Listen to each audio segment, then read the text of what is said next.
കയറി എന്ന് ഉറപ്പ് വരുത്തുന്നത് വരെ അപ്പോൾ ഉറങ്ങാതെ തന്നെ അതിൻ്റെ പുറകെയായിരുന്നു. ഏതൊരു പ്രശ്നത്തിലും മറ്റൊരാളുടെ കഷ്ടതയിൽ ഏറ്റവും കൂടുതൽ കരുതിയിരുന്നു. അതുപോലെ തന്നെ സ്വന്തം കാര്യം മാറ്റിവെച്ച് മറ്റൊരു സംഭവം എന്ന് പറഞ്ഞു കഴിഞ്ഞാൽ, സോളാറിൻ്റെ വിവാദം നടക്കുന്ന സമയത്ത് ഇവിടെ വളരെയേറെ പ്രശ്നങ്ങൾ നടക്കുകയാണ്. അതിൻ്റെ ഇടയിൽ ക്ലിഫ് ഹൗസിൽ അപ്പയെ കാണാൻ കുറച്ച് പേര് വന്നു.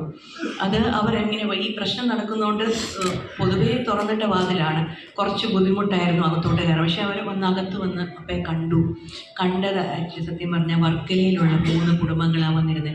അവിടുത്തുള്ള 3 ചെറുപ്പക്കാർ, അവർ ഒരു ജയിലിൽ, സൗദിയിലെന്തോ ആണ്, അവരുടെ ജയിലിൽ അവർ തൂക്കുകയർ കാത്തു കിടക്കുകയാണ്. അവരെ മോചിപ്പിക്കാനായിട്ടുള്ള കാര്യം ചോദിച്ചാണ് വന്നത്. അത്രയും പ്രശ്നം നടക്കുമ്പോഴും സ്വന്തം കാര്യം, അവിടെ വലിയ പ്രശ്നം നടക്കുക, അതെല്ലാം മാറ്റിവെച്ച് അതിനുവേണ്ട എല്ലാ കാര്യങ്ങളും നടത്തി എല്ലാവരോടും